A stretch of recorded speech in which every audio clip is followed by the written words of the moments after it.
तो हमने पिछले दो लेक्चर में पिछले लेक्चर्स में SN1 रिएक्शन के बारे में पढ़ा कि सॉल्वेंट का कैसा इफेक्ट SN1 रिएक्शन पे होता है, कि पोलर प्रोटिक सॉल्वेंट क्यों ज़रूरी होता है SN1 रिएक्शन में, उसके बारे में हमने पढ़ा था। अगर तुमने नहीं पढ़ा तो पिछले वीडियो में जाकर देख लो, तुम्हें और चीज़ें समझ में आ जाएंगी। अगर पढ़ा है तो ज़रूरी नहीं है कि हमसे ही पढ़ो, कहीं से भी पढ़ो। अब हम इस लेक्चर की बात करते हैं। देखो, अब हम इस लेक्चर में बात करेंगे स्टीरियो केमिस्ट्री की। हम स्टीरियो केमिस्ट्री की बात करेंगे कि stereo chemistry of SN1 reaction की कहानी क्या होती है और इसमें कैसे प्रोडक्ट बनते हैं। जैसे हमने पढ़ा था कि SN2 रिएक्शन में जो प्रोडक्ट बनता है वो इन्वर्जन होता है किसका, रिएक्टेंट का। तो अब अभी देखेंगे हम कि SN1 रिएक्शन में कैसा प्रोडक्ट बनता है, वो इन्वर्जन होता है या रिटेंशन ही रह जाता है, तो उसके ऊपर हम डिस्कशन करेंगे। उससे पहले हम सीधे इसकी जो कहानी है पूरी एक एग्जाम्पल से समझते हैं। हमारे पास ये कंपाउंड है, Cl लेने की आदत है, इसकी हम रिएक्शन वाटर के साथ कराएंगे। अब वाटर के साथ कराएंगे तो ये बनेगा क्या, सॉल्वोलाइसिस। सॉल्वोलाइसिस क्यों बना, क्योंकि जो यहाँ पे सॉल्वेंट है वही इस कंपाउंड पे अटैक भी कर रहा है, तो ऐसे रिएक्शन को कहा जाता है सॉल्वोलाइसिस। जब इस रिएक्शन का आंसर लिखा जाएगा तो जहाँ पे Cl लगा हुआ है वहाँ पे हमें OH मिल जाएगा और साथ में हमें यहाँ पर H3O और Cl नेगेटिव इस रिएक्शन में घूमते रहेंगे, इस सोल्यूशन में घूमते रहेंगे। अब इस पे इसकी स्टीरियो केमिस्ट्री पे बात करते हैं। तो इसकी स्टीरियो केमिस्ट्री किस तरह से डिफाइन की जाती है उस पर अगर हम आए, तो अगर हम इस रिएक्शन की मैकेनिज्म देखें, इस रिएक्शन का जब हम मैकेनिज्म समझेंगे तो उसमें जो पहला हमें इंटरमीडिएट मिलेगा वो हमें क्या मिलेगा, कार्बोकेटायन बनेगा, क्योंकि Cl अपने आप बाहर जाएगा क्योंकि वाटर की प्रेजेंस है। तो Cl यहाँ के दोनों इलेक्ट्रॉन को लेकर Cl यहाँ से बाहर जाएगा, तो हमें क्या मिलेगा, कार्बोकेटायन मिलेगा। अब जो भी कहानी होगी वो हम इसी कार्बोकेटायन के थ्रू ही समझेंगे कि किस तरह से ये रिएक्शन आगे प्रोसीड करती है। तो हमें इस कार्बोकेटायन पे थोड़ा सा ध्यान देना होगा। जब कार्बोकेटायन के बारे में हम पढ़ेंगे तो तुम्हें यहाँ पे समझ में आएगा कि यहाँ पे किस तरह से कहानी जनरेट होती है। अब इस बात को समझो, यहाँ पे थोड़ा सा डिस्कशन कार्बोकेटायन के बारे में भी करते हैं। जब कार्बोकेटायन आ ही गया है तो इस बात को समझना, इस कार्बन का जो हाइब्रिडाइजेशन है, इस कार्बन का हाइब्रिडाइजेशन है sp3। ये कार्बन हाइब्रिडाइजेशन sp3 को शो कर रहा है। तो हाइब्रिडाइजेशन sp3 है, तुम्हें पता है जो इसका ज्योमेट्री होगी वो इसके टेट्राहेड्रल होगी, ठीक है। अब इस कार्बन की हम बात करते हैं। अब इस बात को समझना, कार्बन के पास यहाँ पर 4 बॉन्ड थे, इसका हाइब्रिडाइजेशन sp3 था। अब यहाँ पे एक बात आती है कि तुम्हें पता है इस कार्बन का हाइब्रिडाइजेशन क्या हो जाएगा, sp2। यहाँ पे कार्बन ने 3 p ऑर्बिटल का यूज कर sp3 बनाया था, यहाँ पे उसके 2 p ऑर्बिटल यूज हो रहे हैं, मतलब उसके पास 1 p ऑर्बिटल खाली है। 1 p ऑर्बिटल खाली है तो वो इस कार्बन के पास एक p ऑर्बिटल क्या होगी, खाली रहेगी, क्योंकि इसके पास इस कार्बोकेटायन के पास एक वैकेंट p ऑर्बिटल होगी। अब यहाँ पे एक चीज तुम अगर सोचो कि ठीक है, हम ये कह रहे हैं कि यहाँ पर हमारे पास sp3 हाइब्रिडाइजेशन था, वो यहाँ से sp2 बना। जब sp2 बना तो हमें ये समझ में आया कि ये जो इसकी ज्योमेट्री होगी वो इसकी ज्योमेट्री होगी प्लेनर ट्राइंगुलर। प्लेनर ट्राइंगुलर इसकी ज्योमेट्री होगी। तो मतलब ये जो कार्बोकेटायन है, ये कार्बोकेटायन एक पर्टिकुलरली एक प्लेन में होगा। एक प्लेन मतलब अगर तुम समझो तो ये तीनों जो CH3 होंगे वो इसी कागज के प्लेन में होंगे, मतलब इसी प्लेन में होंगे, और जो p ऑर्बिटल है ये इसके परपेंडिकुलर होगा। मतलब तुम समझो, अगर तुम्हारे पास ये p ऑर्बिटल है, मतलब अगर इसको ऐसे समझो कि अगर तुम्हारे पास जो कार्बोकेटायन का प्लेन वो मेरा हाथ है, तो p ऑर्बिटल इसके जस्ट 90 डिग्री पे होगी, आधा लोब ऊपर आधा लोब नीचे। तुम इसको कैसे भी समझ सकते हो, बस ये समझो कि जो प्लेन में होगा कार्बोकेटायन उसके परपेंडिकुलर होगी ये p ऑर्बिटल, ठीक है। अब यहाँ पे एक बात समझना, ठीक है। हम ये कहते हैं कि ये बेसिकली डिफाइन है कि कार्बोकेटायन का हाइब्रिडाइजेशन sp2 होता है, वो प्लेनर ट्रायंगुलर शेप में होता है। लेकिन अब एक बात समझो, जब अगर तुम लोगों ने केमिकल बॉन्डिंग पढ़ी है तो केमिकल बॉन्डिंग में एक चीज़ डिफाइन होता है कि यहाँ पे हाइब्रिड ऑर्बिटल्स बनती। जब ये हाइब्रिड ऑर्बिटल बनी थी तो यहाँ पे इसके पास 4 sp3 हाइब्रिड ऑर्बिटल थी। अगर तुमने इस पे हाइब्रिडाइजेशन थ्योरी पढ़ी होगी तो इसके पास 4 हाइब्रिड ऑर्बिटल sp3 थी। तो हम इसका जो हाइब्रिडाइजेशन है वो sp3 क्यों नहीं कहते? इस बात को थोड़ा सा ध्यान से समझना कि इसका हाइब्रिडाइजेशन हम इसे sp3 क्यों नहीं कहते, कि हम इसे कहते हैं कि इसका हाइब्रिडाइजेशन sp3 है, इसके पास जो वैकेंट ऑर्बिटल है या वैकेंट हाइब्रिड ऑर्बिटल है वो भी कौन सी है, वो भी इसके पास sp3 है। इस बात को समझना कि हम ये कह रहे हैं कि यहाँ पे हाइब्रिडाइजेशन sp2 है, वैकेंट कौन सी ऑर्बिटल है, p ऑर्बिटल। लेकिन हम ये क्यों नहीं कहते कि चलो हम ये कहते हैं कि इस कार्बन का हाइब्रिड ऑर्बिटल भी sp3 है और इसके पास जो वैकेंट है वो भी sp3, क्योंकि अगर तुम इसे हाइब्रिडाइजेशन से तुम इसकी सारी कहानी किसकी बॉन्डिंग एक्सप्लेन करोगे तो तुम्हें ये पता होगा कि तुम्हारे पास 4 sp3 हाइब्रिड ऑर्बिटल होंगी, वो स्पेस में सेट होंगी 109 डिग्री 21 मिनट पे वो एंगल सेट होगा, तुम उसे 109 डिग्री ही सीधे कह सकते हो। जब यहाँ पे 4 हाइब्रिड थी तो यहाँ पे हाइब्रिड 3 क्यों रखी गई, मतलब वैकेंट p ऑर्बिटल ही क्यों बनाई गई, वैकेंट sp3 क्यों नहीं कहा गया? इस बात पे सोचना, इस बात को थोड़ा, कि यहाँ पर वैकेंट p ऑर्बिटल ही क्यों कहा गया। या फिर तुम ये सोच सकते हो जब हमने कहा कि पॉजिटिव चार्ज कहाँ पे है, positive charge vacant p orbital में है, तो पॉजिटिव चार्ज वैकेंट sp3 में क्यों नहीं, जबकि तुम्हें पता है ये नहीं बोला जाता।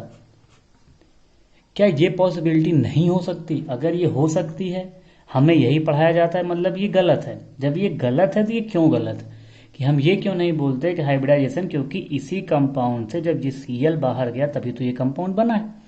जब ये कंपाउंड बना तो यहाँ पे हाइब्रिड ऑर्बिटल, तो उसके पास sp3 4 थी, 4 sp3 हाइब्रिड ऑर्बिटल थी। लेकिन इस कार्बन के पास हम कहते हैं कि sp2 हाइब्रिड ऑर्बिटल हो गई है, एक वैकेंट p ऑर्बिटल है। ये क्यों नहीं कहते कि इसका हाइब्रिडाइजेशन भी sp3 है और वैकेंट भी इसके पास sp3 है? इस चीज को थोड़ा समझना और थोड़ा इस चीज पे पढ़ने की कोशिश करना, किसी बुक से या नेट से, जो भी तुम्हें समझ में। अगर नहीं समझ में आता है तो बताना, हम इस पर भी डिस्कशन करेंगे। लेकिन अभी ये समझो कि इसका हाइब्रिडाइजेशन क्या है, sp2, और इसके पास वैकेंट p ऑर्बिटल है, जो अगर ये प्लेन कार्बोकेटाइन गई है तो ये इसके परपेंडिकुलर p ऑर्बिटल ऊपर नीचे इसके बनी हुई है। ठीक है, तो हमें ये समझ में आया कि हमारे पास जो कार्बोकेटाइन है उसके पास एक वैकेंट p ऑर्बिटल होती है जो प्लेन ऑफ कार्बोकेटाइन के परपेंडिकुलर होती है। अब इस बात को समझना, हमारे पास ये कार्बोकेटाइन पिछले रिएक्शन में बना था, हमारे पास ये कार्बोकेटाइन फॉर्म हुआ है, उसके पास एक p ऑर्बिटल परपेंडिकुलर है। तो इस कार्बन में जब p ऑर्बिटल परपेंडिकुलर है, इस कार्बन का पॉजिटिव चार्ज है, मतलब इसके पास एक वैकेंट p ऑर्बिटल है। अब वाटर को अटैक करना है, अब इस बात को समझना, अब वाटर को अटैक करना है। तो अब अगर तुम समझो तो हम इसके किसी एक प्लेन को, मतलब इसका जो कॉपी का प्लेन है, जो मेरा हाथ का प्लेन है, हम इसके कार्बोकेटाइन के प्लेन को मान लेते हैं। ये हमारे पास p ऑर्बिटल है जो एक ऊपर भी है इसके और कुछ इसका पार्ट नीचे भी है। तो सिंपली ये समझो कि वाटर यहाँ पे 2 साइड से अटैक कर सकता है। मतलब अगर हम इस प्लेन को माने तो ये प्लेन हमारे हिसाब से अगर हम अज्यूम करें तो ये प्लेन कौन सा होगा, एबव प्लेन होगा, और ये बिलो। मतलब जो हमारे पास वाटर है, वाटर कार्बोकेटाइन प्लेन के 2 साइड से अटैक कर सकता है। हो सकता है वो प्लेन ऑफ कार्बोकेटाइन के एबव से अटैक करे, या हो सकता है प्लेन ऑफ कार्बोकेटाइन के बिलो से अटैक करे। इसकी पॉसिबिलिटी यहाँ पर जो जनरली हम समझते हैं वो कितनी होनी चाहिए, 50-50% पॉसिबिलिटी होनी चाहिए। मतलब जब वाटर अटैक करेगा, कार्बोकेटाइन से जो प्रोडक्ट बनेंगे वहां पर 2 प्रोडक्ट बनने चाहिए, एक एबव वाला प्रोडक्ट बनना चाहिए और एक बिलो वाला प्रोडक्ट बनना चाहिए। क्योंकि अटैक न्यूक्लियोफाइल का 2 साइड से हो सकता है, इस प्लेन के ऊपर से भी हो सकता है और इस प्लेन के नीचे वाले ऑर्बिटल से भी हो सकता है। तो p ऑर्बिटल में 2 साइड से अटैक हो सकता है, इसके पास 2 लोब हैं, हो सकता है बिलो से अटैक कर दे, हो सकता है एबव से अटैक कर दे। जब ये बनेंगे तो मतलब हमारे पास SN1 रिएक्शन में 2 तरह के प्रोडक्ट बनते हैं। मतलब जब कार्बोकेटायन बनेगा तो यहाँ पे एबव से भी बनेगा और बिलो से भी बनेगा। तो मतलब हम ये कहते हैं कि SN1 रिएक्शन में जो प्रोडक्ट बनते हैं उसमें रिटेंशन भी होता है और साथ में इन्वर्जन भी होता है। उसमें रिटेंशन भी होगा और साथ में इन्वर्जन भी होगा, क्योंकि देखो जब 2 प्रोडक्ट हैं तो तुम्हारे पास 2 तरह के तुम्हें कॉन्फ़िगरेशन मिलेंगे। एक कॉन्फ़िगरेशन तुम्हें पता है, वो ये बात याद रखना कि जो भी कॉन्फ़िगरेशन की कहानी ये तभी अप्लाई होगी जब तुम्हारे रिएक्टेंट में क्या होगा, कायरल कार्बन होगा। कभी कायरल कार्बन होने के कारण ही हमारे पास यहाँ पे कॉन्फ़िगरेशन जनरेट होते हैं। तो जब समझो जब हमारे पास 2 प्रोडक्ट बनेंगे तो इनमें से कोई एक S होगा और कोई एक क्या होगा, R होगा। अब इस बात को समझना, तो यहाँ पे 2 तरह के प्रोडक्ट बनते हैं। S का मतलब यहाँ पे होता है सिनिस्टर, R का मतलब होता है रेक्टस। इस R को रिटेंशन से मत करना। रिटेंशन इन्वर्जन का मतलब ये है कि हमारे पास एक सबस्ट्रेट था और जब हमने इस सबस्ट्रेट की रिएक्शन कराई किसी न्यूक्लियोफाइल के साथ, तो न्यूक्लियोफाइल से रिएक्शन कराने के बाद हमें क्या मिला, हमें मिला प्रोडक्ट। अब सपोज दैट अगर इस सबस्ट्रेट का कॉन्फ़िगरेशन S है, इसमें कायरल कार्बन है, तभी ये S और R शो कर सकता है। तो सपोज दैट सबस्ट्रेट का जो कॉन्फ़िगरेशन है वो S है, तो जब हमें प्रोडक्ट मिलेंगे तो हमें पता है प्रोडक्ट 2 मिलेंगे। तो प्रोडक्ट में हमें क्या मिलेगा, R मिलेगा और S मिलेगा, क्योंकि 2 ही तरह के कॉन्फ़िगरेशन कायरल कार्बन में डिफाइन होते हैं। और जब तुम DL पढ़ते हो किसी और रिस्पेक्ट में डिफाइन होता है, सीन और एंटी किसी और वे में डिफाइन होता है। तो कायरल कार्बन में हमने ये समझना है कि यहाँ पे R और S बनते हैं। जब R S बनेगी मतलब अगर S था तो हमें S का S मिल रहा है, तो इसे क्या कहा जाएगा, उसे कहा जाएगा रिटेंशन। S का R भी बन रहा है तो उसे क्या कहा जाएगा, इन्वर्जन। मतलब यहाँ पे रिटेंशन भी होता है और इन्वर्जन भी होता है। अब हमें यहाँ पे बात हुई थी कि 50-50% दोनों बनते हैं। एनसीईआरटी में लाइन लिखी हुई है कि यहाँ पे दोनों जो प्रोडक्ट बनते हैं रिटेंशन और इन्वर्जन दोनों बराबर बनते हैं।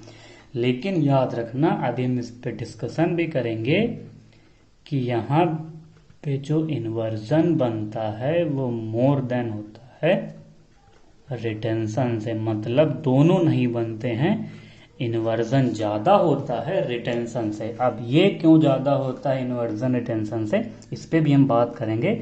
एनसीईआरटी की लाइन लिखी हुई है। अब उसमें एक चीज़ और भी आती है, रेसमिक मिक्सचर यहाँ पे बनता है। बेसिकली एनसीईआरटी का लाइन है कि SN1 में फॉर्म होता है रेसमिक मिक्सचर, लेकिन यहाँ पे रेसमिक मिक्सचर नहीं बनता। रेसमिक मिक्सचर क्या होता है ये हम अभी समझेंगे, कुछ देर थोड़ा वेट करो, इसमें मिक्सचर समझेंगे। तुम ये समझो कि यहाँ पे 2 प्रोडक्ट बनते हैं क्योंकि अटैक दोनों साइड से हो सकता है। जब अटैक कायरल कार्बन होगा तो प्रोडक्ट का कॉन्फ़िगरेशन डिफाइन होगा, वो R और S होगा। अब ये मत सोचना कि ये S और S दोनों सेम है, कॉन्फ़िगरेशन सेम है, प्रोडक्ट और सबस्ट्रेट नहीं सेम है।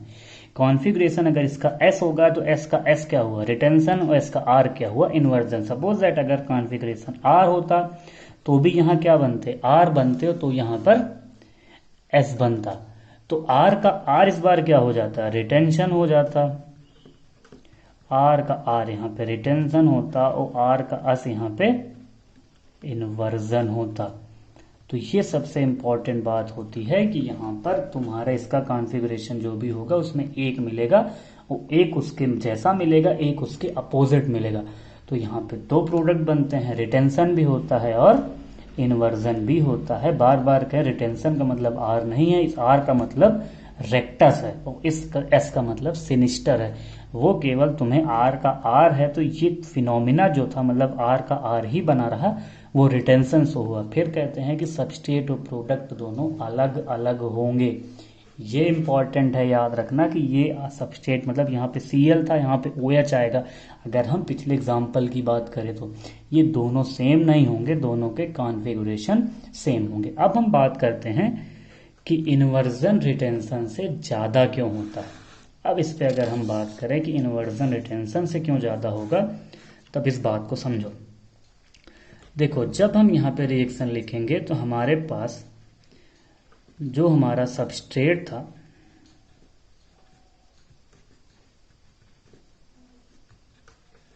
हमारा सबस्ट्रेट यहाँ से जब बाहर जाएगा,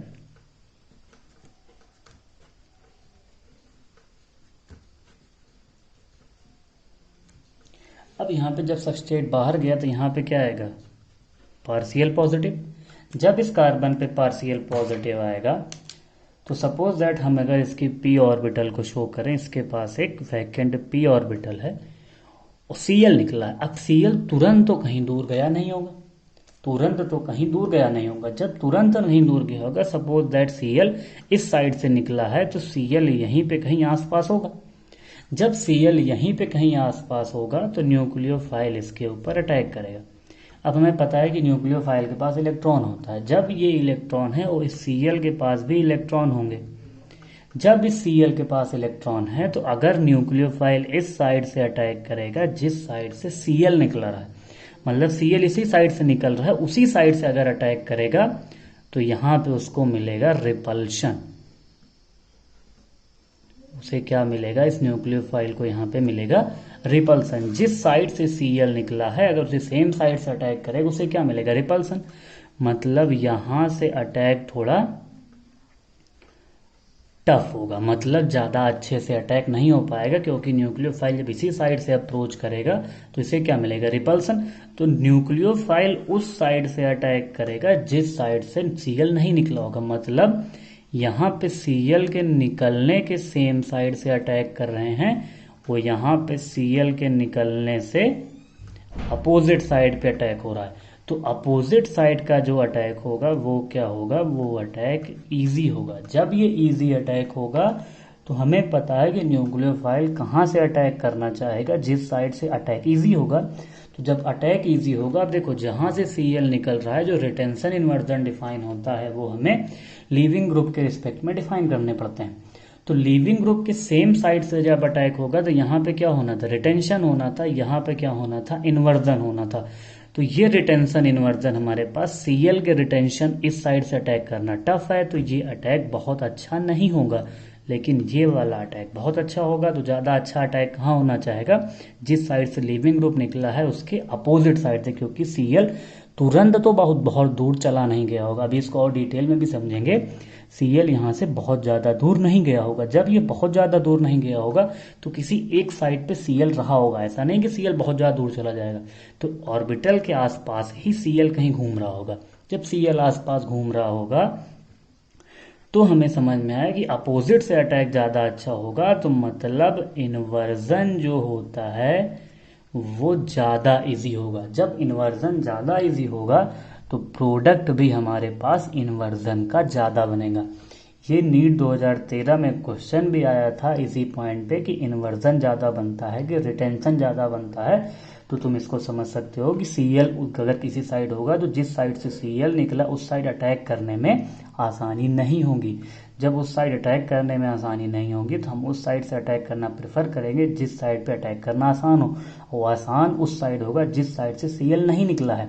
तो सीएल के निकलने वाले साइड से अटैक करोगे तो अगर सपोज दैट फ्रंट से सीएल निकला है और अटैक फ्रंट से ही हो रहा है तो हमें वहां पर क्या मिलेगा, रिटेंशन मिलेगा। और अगर सीएल बैक साइड से निकला है, हमने फ्रंट साइड से अटैक किया, तो वहां पर हमें क्या मिलेगा, इन्वर्जन मिलेगा। तो ये इन्वर्जन यहाँ पे समझाने के लिए हमें ये बात समझ में आई कि बेसिकली यहाँ पे जो इन्वर्जन होता है वो ज़्यादा होता है। तो SN1 रिएक्शन में याद रखना, SN1 रिएक्शन में इन्वर्जन ज़्यादा होता है किससे, रिटेंशन से।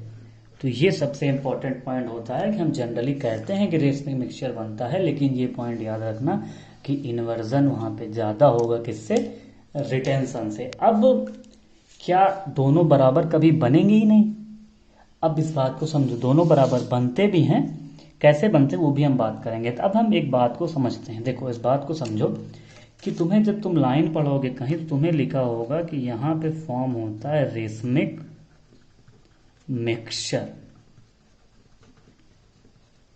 रेसमिक मिक्सचर फॉर्म होता है किसमें, SN1 रिएक्शन में। ऐसे तुम्हें लाइन हर जगह लिखी मिलेगी। अगर हम इस रेसमिक मिक्सचर की बात करें, देखो तुम्हें यहाँ पे पहली बात तो समझ में आ रहा होगा कि मिक्सचर है तो वहाँ पे एक से ज़्यादा प्रोडक्ट होंगे, ठीक है।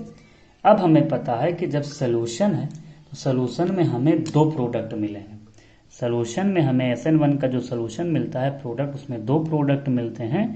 एक मिलता है रिटेंशन और दूसरा मिलता है इन्वर्जन।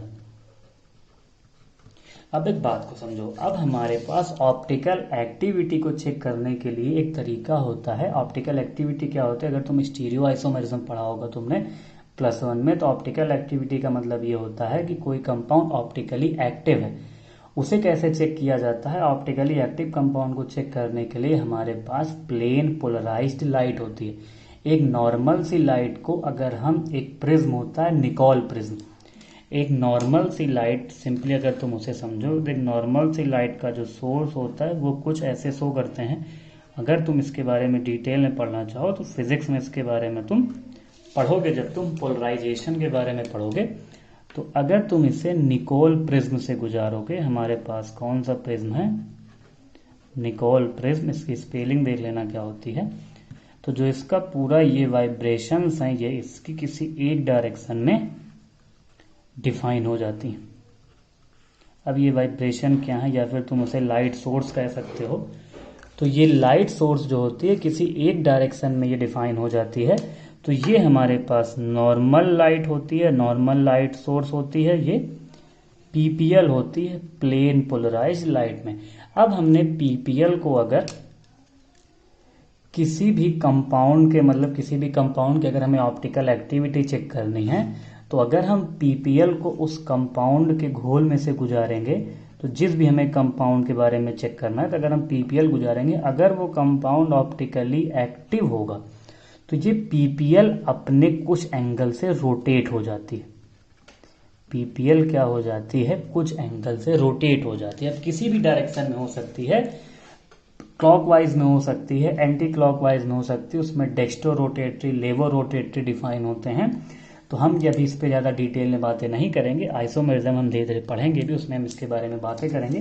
तो याद रखो कि PPL जिसका जो प्लेन पोलराइज्ड लाइट होती है, इसके सारे सोर्स के वाइब्रेशन, तुम कह सकते हो कि जो सोर्स ऑफ लाइट के डायरेक्शन होती है वो एक दिशा में, मतलब एक उसमें परपेंडिकुलर हो जाती है उसके। इसके बारे में ज़्यादा जानकारी में फिजिक्स के टीचर दे सकते हैं, तुम उनसे ज़्यादा डिटेल में इसके बारे में पढ़ सकते हो।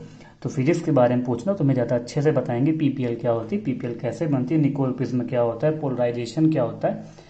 तो उसके बारे में ज़्यादा डिटेल में नहीं जाते। तो हमारे पास PPL एक तरह की लाइट होती है, जो हम किसी भी कंपाउंड की, अगर हमें सब्सटेंस की हमें ऑप्टिकल एक्टिविटी चेक करनी, तो हम उसके सोल्यूशन में से PPL को मूव कराते हैं। अगर PPL का जो किसी एंगल पे मूव कर जाती है, फिर तुम कह सकते हो PPL किसी एक पर्टिकुलर एंगल पे डिफ्लेक्ट कर जाती है, वो एंटी क्लॉकवाइज हो सकती है या क्लॉकवाइज डायरेक्शन में हो सकती है। तो अगर ऐसा होता है तो जो कंपाउंड है वो ऑप्टिकली एक्टिव होता है। अब इस बात को समझो, ऑप्टिकली एक्टिव होता है तो जो रेसमिक मिक्सचर होता है, देखो इसमें बात को समझना, हमारे पास दो तरह के कॉन्फ़िगरेशन थे, हमें दो प्रोडक्ट मिले। तो दो प्रोडक्ट में से कोई एक प्रोडक्ट ऐसा होता है जो क्लॉकवाइज घुमाता है, कोई एक ऐसा होता है जो एंटी क्लॉकवाइज घुमाता है। क्योंकि PPL, क्योंकि कार्बन कायरल था, तो हमें वहां पे जो कार्बन अगर कायरल बना रहा, तो उसके बाद हमारे पास अगर प्रोडक्ट में कार्बन जो है वो कायरल बना रहता है, तो हमें दो प्रोडक्ट मिलते हैं। वो प्रोडक्ट, अब एक बात याद रखना, अगर कंपाउंड में एक कार्बन कायरल है तो ये फंक्शन पूरा सही होगा। अब हम समझेंगे कि पूरी तरह से इन्वर्जन या रिटेंशन पूरा मिलता भी नहीं है। इसे कैसे नहीं मिलता, इसको हम आगे एग्जाम्पल के थ्रू समझेंगे। ऐसा जरूरी नहीं है। अभी तुम एक बात याद रखना, सिंपली कि हम एक कायरल कार्बन की बात कर रहे हैं, उस कंपाउंड की बात कर रहे हैं जिसमें एक कायरल कार्बन जनरेट हो, ठीक है। अब एक कायरल कार्बन वहां पे होगा तो हमें दो तरह के प्रोडक्ट मिलेंगे, एक R मिलेगा, एक S मिलेगा। अब हो सकता है हमको सपोज दैट हम करते हैं, ये जरूरी नहीं है, ये हम सोचते हैं जो हमें प्रोडक्ट मिला उसमें से R जो है वो क्लॉकवाइज मूव करा रहा है, S जो है वो क्या मूव करा रहा है, एंटी क्लॉकवाइज मूव कर। अब ये जरूरी नहीं है, बिल्कुल भी जरूरी नहीं है कि R हमेशा क्लॉकवाइज हो, R हमेशा एंटी क्लॉकवाइज हो। अभी भी याद रखना इस चीज पे कि हम उस कंपाउंड की बात कर रहे हैं आंसर में जिसमें हमें कायरल कार्बन एक हो। अगर एक से ज़्यादा कायरल कार्बन होते हैं तो उसमें काफ़ी चीज़ें और भी आती हैं। उसमें हो सकता है तुम्हें डाइस्टीरियोमर्स मिले, मेसो कंपाउंड मिल जाएं, तो काफ़ी चीज़ें वहाँ पे डिफाइन हो जाती हैं। हम अभी उन कंपाउंड्स की बात कर रहे हैं जो हमारे पास एक कायरल कार्बन जिस प्रोडक्ट में जनरेट होते हो। तो अगर हम उसका क्लॉकवाइज घुमाएंगे, देखो अब जो हमें आर और एस मिला है वो एक ही प्रोडक्ट से मिला हुआ है, मतलब हमारे पास किसी एक रिएक्टेंट का प्रोडक्ट बना, उसी के दो कंपाउंड हैं, तो दोनों की प्रॉपर्टी बराबर होगी घुमाने की। तो सपोज दैट आर क्लॉकवाइज हमने माना वो +30 डिग्री से हमें क्लॉकवाइज डायरेक्शन में घुमाता है, एंटी क्लॉकवाइज वाला भी हमें 30 डिग्री से घुमा देता है। मतलब ये क्लॉकवाइज वाला 30 डिग्री करता है, एंटी क्लॉकवाइज 30 डिग्री करता है। अब हमारे पास जो सोल्यूशन था, जो हमें प्रोडक्ट मिला, वो हमें क्या मिला, एक मिक्सचर मिला था। एक जो हमें मिक्सचर मिला, तो मिक्सचर में हमारे पास आर भी था और हमारे पास एस भी था। अब यहाँ से जब हमने पीपीएल को पास कराया मिक्सचर से, जब हमने यहाँ से पीपीएल को पास कराया तो सपोज दैट आर को हमने क्या माना, क्लॉकवाइज। तो जब आर के पास से वो गुजरा तो वो किस डायरेक्शन में घूमा, वो घूमा क्लॉकवाइज डायरेक्शन में। जब वो एस के पास से गुजरा तो वो किस डायरेक्शन में घूमा, एंटी क्लॉकवाइज डायरेक्शन। अब इस बात को ये मत समझना कि पहले आर से ही वो जाएगा, हो सकता है पहले एस से गुजरे, पहले आर से बाद में गुजरे, लेकिन जब वो आर से मिलेगा तो क्या होगा, क्लॉकवाइज, एस से मिलेगा तो एंटी क्लॉकवाइज। अब देखो यहाँ से ये 30 डिग्री क्लॉकवाइज डायरेक्शन में घूमा, वो यहाँ से 30 डिग्री एंटी क्लॉकवाइज घूमा, तो दोनों का इफेक्ट क्या रहा, इसका जो इफेक्ट पड़ा वो इफेक्ट क्या हुआ, 0 हुआ। तो पीपीएल ऑप्टिकली एक्टिव कंपाउंड होने के बाद भी पीपीएल को नो मूवमेंट या फिर कह सकते हो नो डिफ्लेक्शन, ऐसे मिक्सचर को कहा जाता है रेसमिक मिक्सचर। मतलब उसमें ऑप्टिकली एक्टिव कंपाउंड तो थे लेकिन वो दोनों अलग अलग डायरेक्शन में मूव कराए पीपीएल को। जब उन्होंने अलग अलग डायरेक्शन में मूव कराया तो जो इफेक्ट रहा पीपीएल का वो क्या रहा, 0 रहा। मतलब नेट डिफेक्ट क्या रहा, नेट इफेक्ट नल रहा। मतलब पीपीएल को अगर तुम रेसमिक मिक्सचर से पास कराओगे तो पीपीएल मूव नहीं करेगी, जबकि उसमें ऑप्टिकली एक्टिव कंपाउंड होंगे, क्योंकि एक उसे जितने डायरेक्शन में घुमाएगा दूसरा उसी के मतलब इफेक्ट को रिवर्स कर देगा। जब इफेक्ट रिवर्स हो जाएंगे तो इफेक्टिवली पीपीएल में कोई भी हमें मूवमेंट देखने को नहीं मिलेगा। इस सेक्शन को एक बार और दोबारा देखना, अगर तुम्हें समझ में नहीं आता है तो बताना, मैं फिर तुम्हें समझा दूंगा। अब हमें यहाँ पे समझ में आए कि यहाँ पे दो प्रोडक्ट मिलते हैं, रिटेंशन, इन्वर्जन। कायरल कार्बन अगर एक है तो हमें जो दोनों प्रोडक्ट मिलेंगे वो ऑप्टिकली एक्टिव मिलेगा, एक आर होगा एक एस होगा। हो सकता है आर क्लॉकवाइज हमने माना 30 डिग्री घुमाया, दोनों सेम ही क्यों एंगल डिफ्लेक्ट कर रहे हैं अपोजिट, क्योंकि दोनों एक ही प्रोडक्ट के हैं। मतलब जो हमें एक कंपाउंड कायरल कार्बन मिलेगा उसी से सारी कहानी जनरेट होगी। इसका हम अभी आगे भी समझेंगे जब कायरल कार्बन हम SN1 की एग्जाम्पल भी करेंगे। तो अभी ये समझो कि हमें यहाँ पर क्या मिलता है, रेसमिक मिक्सचर। एनसीईआरटी ऐसा कहती है, लेकिन एक्चुअल में क्या होता है, एक्चुअल में इन्वर्जन किससे ज़्यादा होता है, रिटेंशन से। तो ये कहानी होती है स्टीरियोकेमिस्ट्री की, स्टीरियोकेमिस्ट्री ऑफ SN1 रिएक्शन। तो हमें ये समझ में आया कि SN1 रिएक्शन में जो कहानी होती है उसमें अगर कायरल कार्बन है तो इतनी ज़्यादा डिटेल में समझनी पड़ती है कि यहाँ पे इन्वर्जन ज़्यादा बनता है किससे, रिटेंशन से। इन्वर्जन का मतलब, रिटेंशन का मतलब आर नहीं है, वो आर केवल एस का अगर एस है तो वो सेम साइड है, एस का अगर आर हुआ तो वो अपोजिट बनता है। ठीक है, अब इस टाइम इस बात को भी सोचना कि इसे हमने sp2 ही क्यों डिफाइन किया, sp3 के साथ sp3 vacant p orbital, sp3 hybrid orbital क्यों नहीं बोली। और सबसे इंपॉर्टेंट यहाँ पे रेसमाइजेशन होता भी है, क्वेश्चन भी आता है कि जैसे तुमसे ये पूछा जा सकता है कि क्या ऐसी टाइम कोई आएगा जब रेसमाइजेशन ज़्यादा होता हो। उस पर भी हम बात करेंगे थोड़ा कि कब रेसमाइजेशन का क्या परसेंट भी चेंज हो सकता है, कि क्या रेसमाइजेशन ज़्यादा बनता है या कभी रेसमाइजेशन कम होता है, कब इन्वर्जन बनने के चांसेस ज़्यादा होते हैं, कब ऐसी प्रोबेबिलिटी आएगी कि वहाँ पे रेसमिक मिक्सचर बन भी सकते हैं। इस पर हम बात भी करेंगे थोड़ा। और इस चीज़ को याद रखना, जब यहाँ पे Cl निकलेगा तो बहुत ज़्यादा दूर नहीं जाएगा, जब Cl के साइड ही अटैक हो रहा होगा तो वहाँ पे हमें रिटेंशन मिलेगा, और जब अपोजिट होगा तो इन्वर्जन मिलेगा। सेम साइड अटैक होने के चांसेस कम क्यों हैं, क्योंकि यहाँ पे Cl निकल रहा होगा, लिविंग ग्रुप के पास इलेक्ट्रॉन होंगे, तो वो इस न्यूक्लियोफाइल के इलेक्ट्रॉन को रिपेल कर सकता है, तो वो अपोजिट साइड से ही अटैक करना प्रेफर करेगा। तो ये पूरी कहानी होती SN1 की स्टीरियो केमिस्ट्री की। अब स्टीरियो केमिस्ट्री के ऊपर थोड़े बहुत बातें और हैं भी कि क्या रेसमाइजेशन का परसेंट भी चेंज हो सकता है, कि मतलब क्या रेसमाइजेशन कभी कम होगा कभी ज़्यादा होगा, उससे भी बात करेंगे। उसके बाद हम कुछ SN1 पे थोड़े बहुत जो बचा है डिस्कशन करने के बाद हम SN1 पे क्वेश्चन भी डिस्कस करेंगे। तब तक के लिए मिलते हैं। वीडियो थोड़ा लेट क्यों आता है, क्योंकि बेसिकली थोड़ी तबीयत खराब चल रही है। अब तुम्हें वीडियो पर डे एक वीडियो इस लेक्चर पे, मतलब इस किसी भी टॉपिक पे तुम्हें पर डे एक वीडियो मिलते रहेगा। हमने 3 टॉपिक स्टार्ट किए हुए, अब उन हर टॉपिक पे तुम्हें एक वीडियो पर डे मिलेगा, ठीक है।